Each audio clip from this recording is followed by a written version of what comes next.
Oh, hey. Sorry, just finishing my dinner. Good old can of tuna.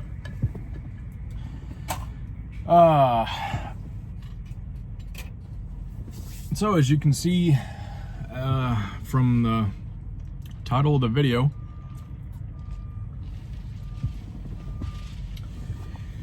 this is going to be a 1-month review of night transportation, and as well as a few statistics and bullet points about them as a company.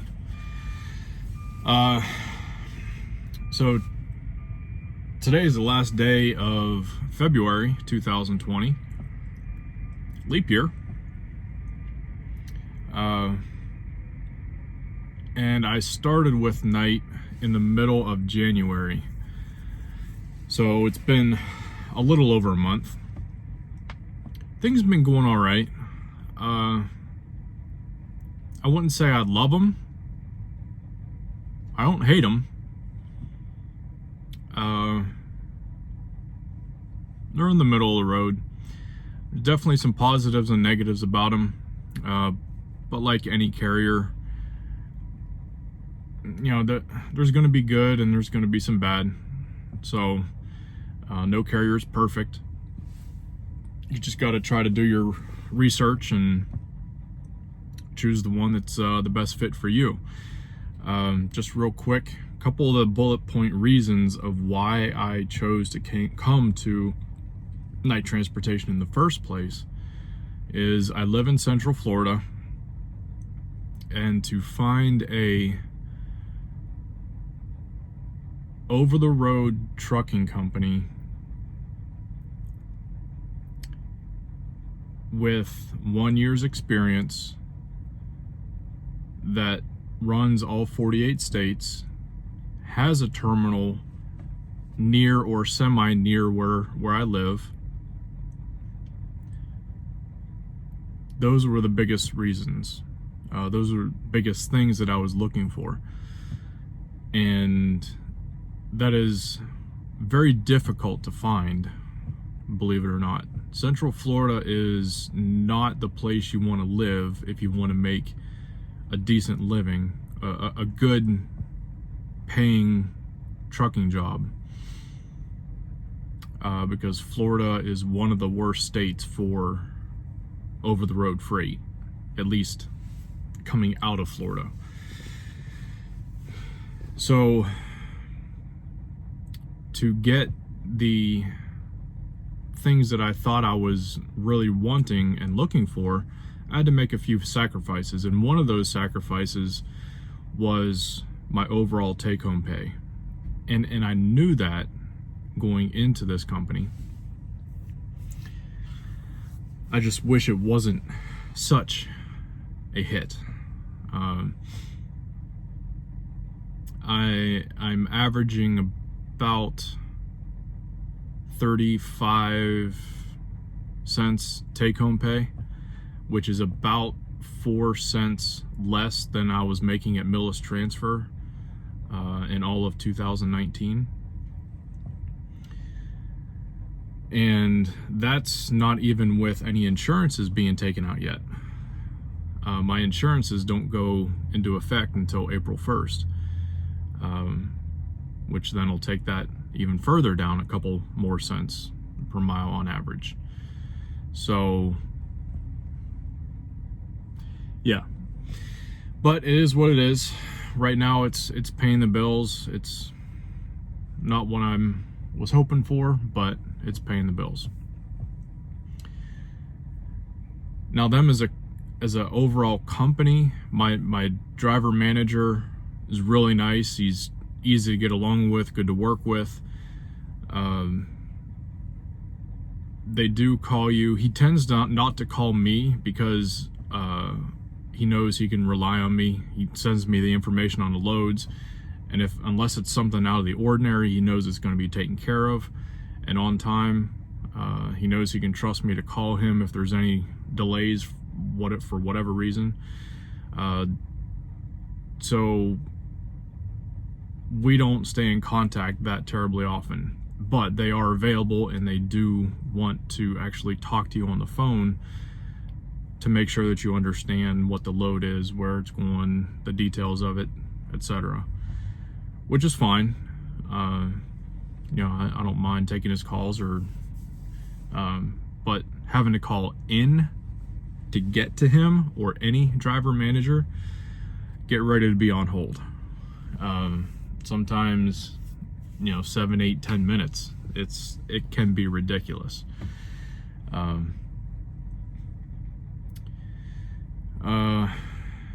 than that, the miles have been decent.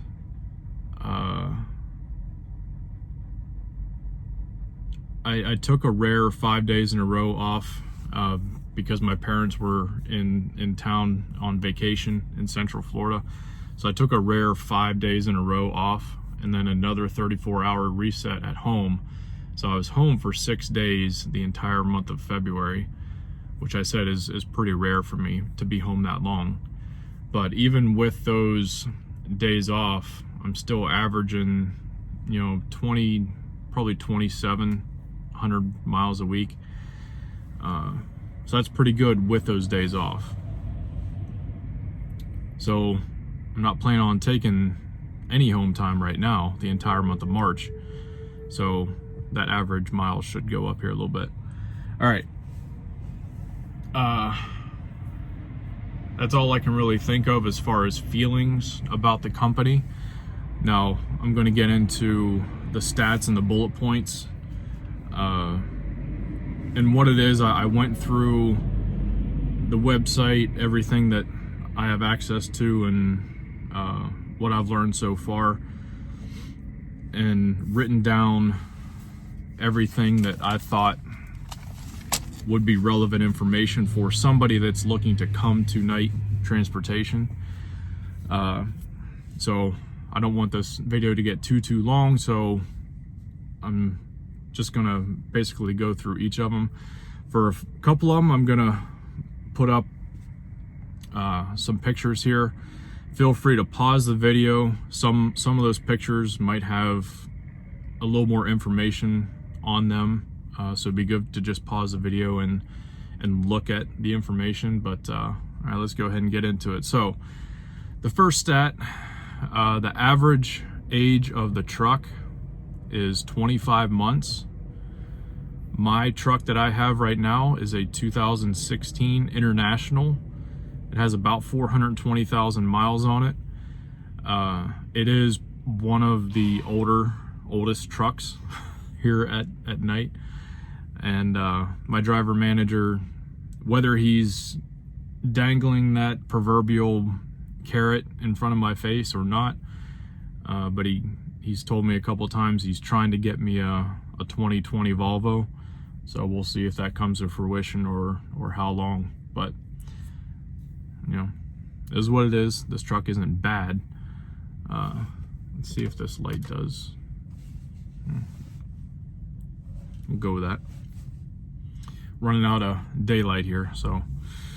All right. During orientation, we were told that they are a debt-free and self-insured company. Whether that's 100% true, I'm not sure. I haven't seen the financials. They obviously didn't present them at orientation, but they do claim that. Now, many of you might know that Knight owns Swift. They did buy them a handful of years ago. Now, again, a claim that we were told, something that we were told, they claim that when they bought Swift, they came with $2 billion in debt. That's billion with a B. And since the merger buyout, they have that debt paid down to $400 million. So, but they are operating as separate companies. Swift is still Swift, Knight is still Knight. So the debt under the Swift side is still $400 million, but Knight is, they claim to be 100% debt free. We do have all 4 major brands of trucks here. Kenworth T680s, Freightliner Cascadias, Volvo LTs, and Volvo. The newer ones are the 760s, I believe, and International LTs. Our fleet is 95% automated,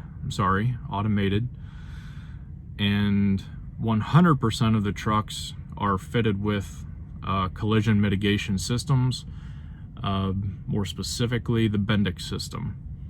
And just a little bit about what the Bendix system does is it's a forward-facing radar that gives you both the speed of the vehicle immediately in front of you, as well as the seconds of following distance you are to that vehicle. And if you're too close, well, I think it's within 3.5 seconds it starts to apply the brakes automatically. And if you get too close, it may eventually lock the wheels up to bring the truck to a stop, but obviously you don't want to get to that scenario. It can be faulty and weird sometimes, especially if somebody cuts in front of you just for a second to get off of a off-ramp. I have had it, you can feel it when it's going to really put the brakes on, and you can override that by either pushing the gas pedal or applying the brakes a little bit yourself. That'll take the truck off of cruise and override the Bendix system. But then the Bendix system is tied into the Safe Drive system, which if you get too close for too long, it'll trigger the outward facing camera and it'll record an event. It'll get sent to night and blah blah blah. I'll get into that a little bit more further down the list here. We have 24 terminals across the country. For example, we have 2 in Southern California, 1 in Vegas, 1 in Atlanta, 1 in Florida, 2 in Texas. I know there's 1 in Mississippi, 1 in Pennsylvania, 1 in Ohio, Columbus, Ohio, and a handful of more throughout the country. We have 1800 watt inverters. We do not, the 2019 and newer trucks are coming with refrigerators. We have Bluetooth connectivity capable radios. We do not have XM satellite. We have pre-pass things for prepaid tolls and way station bypass. We use Zonar for our ELDs, and we also have to input our pre-trip on the Zonars every morning. We have to scan this little thing in the cab here and then go on duty and then go through a couple steps to mark that everything on the truck is okay, everything on the trailer is okay, and then we certify that that's been done, and then we submit it through the Zonar. Let's see, like I said, we do have cameras in the truck, but they are outward facing only. There is no inward facing camera. That outward facing camera does only record specific events, supposedly. There's a third-party company that is able to, I know they're able to watch it all the time, but when specific events trigger it to record a 20-30 second loop, whatever it is, that gets sent to a third-party company.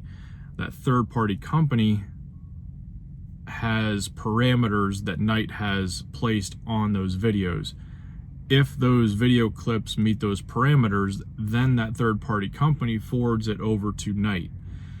Then Night will do what they will with it, depending on what the event is. You either get coached by your driver manager on what happened, or they'll look for any trends and use that information.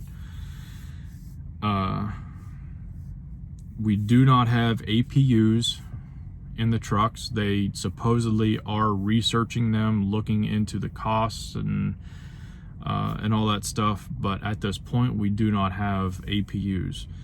Now, we are only allowed to idle the truck when the outside temperature is outside of a 30 degree to 70 degree range. So when the outside temperature is between 30 and 70 degrees, we are not allowed to idle the trucks for more than 5 minutes at a time.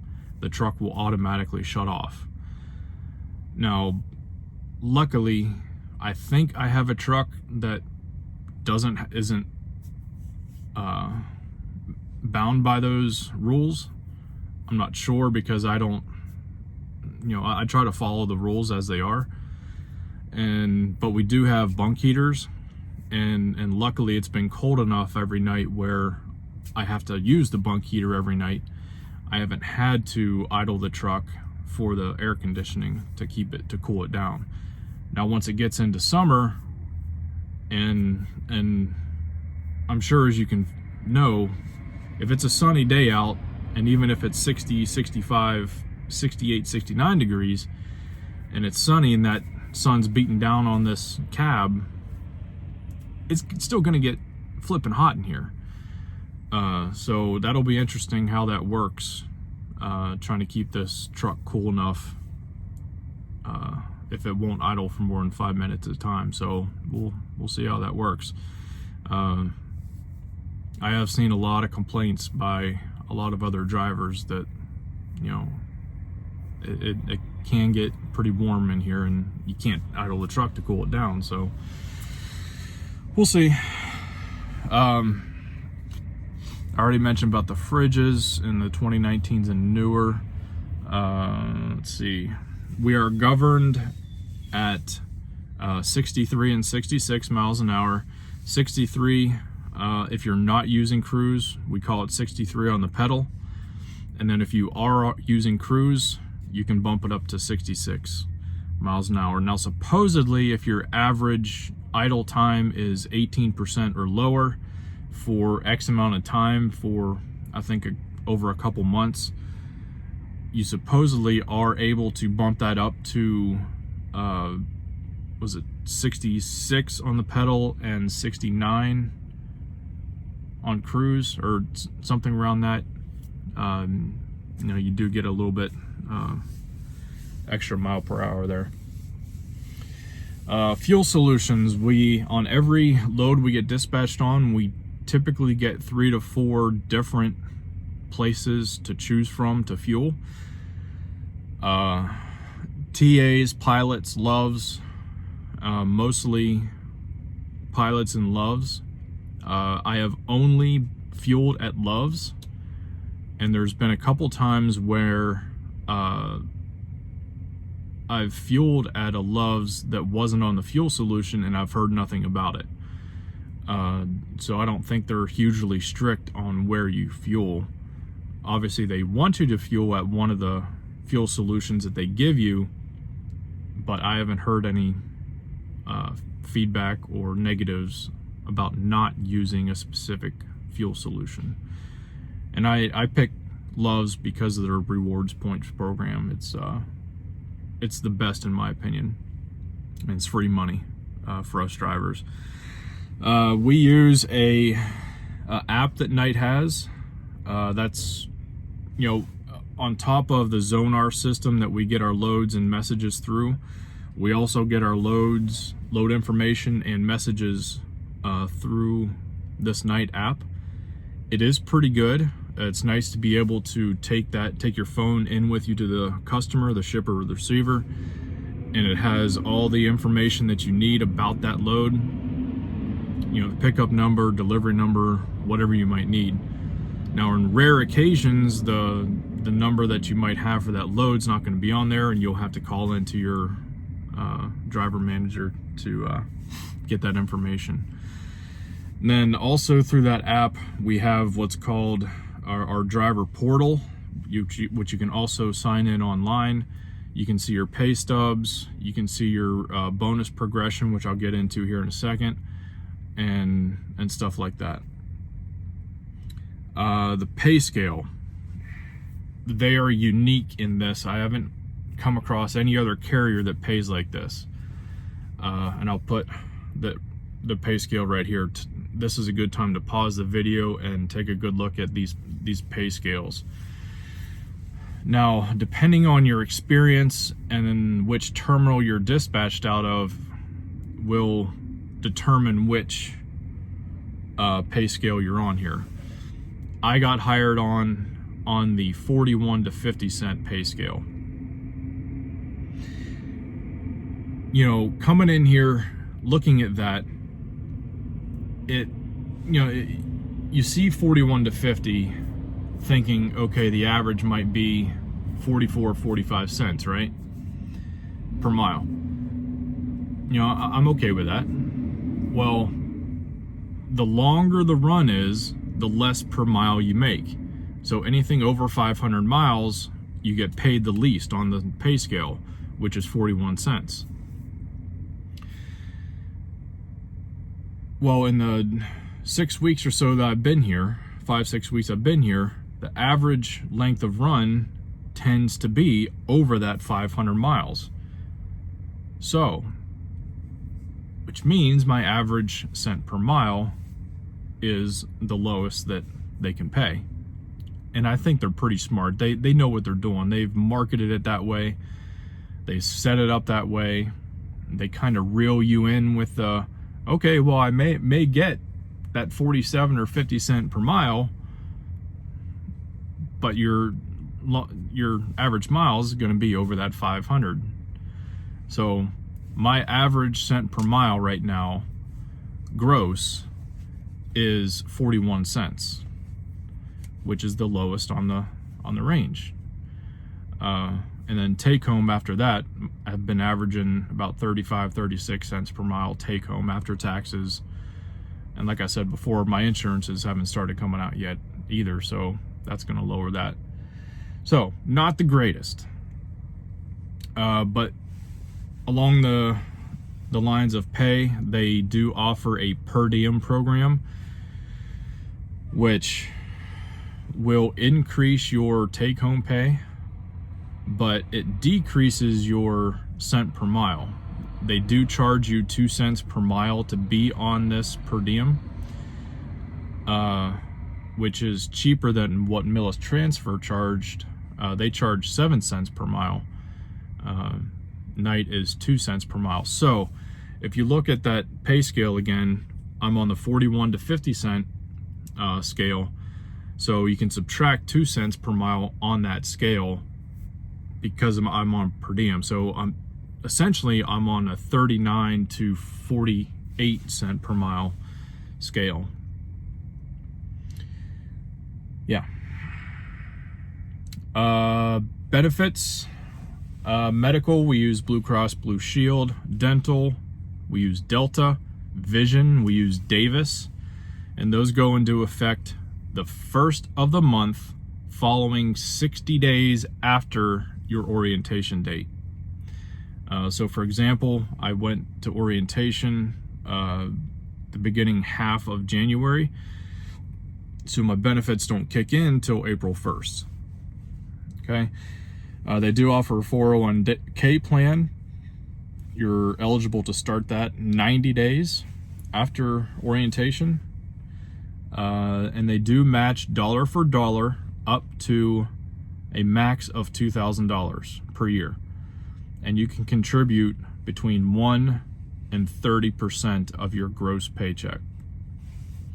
They offer an employee stock purchase plan, so you can purchase stocks, this night stock, at a 5% discount, and you can contribute between 1 and 15% of your gross weekly paycheck. We do have production bonuses, which are mileage bonuses per month. If you run 8,750 miles in a month, you get a 1 cent per mile bonus. If you run 9,500 miles per month in a month, you get 2 cent per mile bonus. 10,250 miles will get you 3 cent bonus, and anything over 11,000 miles in a month will give you a 4 cent per mile bonus. They also have a safety bonus, which is equal to 1 cent per mile. The parameters for that are you have to do 1 online safety course per month in that month, and have a smart drive score of 25 or lower, and that ties into what the camera sees. From what I understand, your following distance, your percentage of speeding, I guess the camera reads the speed limit signs, and then it notices if your current speed is over that speed limit, and then it grades you on that. And something I didn't know until another driver told me was that Night has a 70 mile per hour. That's their company speed limit. So anytime you go over 70, rolling downhill, if you go over 70, that really dings you. I did not know that, and that's frustrating because there are times going through the mountains of Virginia, North Carolina, West Virginia, all those rolling hills, it's dead straight. You're going down the hill, you see a big incline, you want to get some momentum going up that hill. So I don't even pay attention to that, to be honest with you. I just roll. And then a couple other parameters to get the safety bonus. No accidents over a $2,000 cost to the company. So that's good. You can have minor fender benders and not have that affect your safety bonus. Millis, take note of that. Millis, please. And then also you have to run a minimum of 6,000 miles in that month. If you meet all that criteria, then you get that 1 cent per mile safety bonus. That's all I got for that. I know this, holy crap, this video's just shy of 30 minutes. So, but I hopefully that information has helped a lot of you guys that are searching and looking for this information. If you have any questions, I'm gonna put my email in the description below. But let me know if you have any questions. I'll answer them. I'll be happy to email you back. But that's it. That's the information for Night Transfer. Till next time, stay safe, keep those wheels turning, and we'll catch you next time.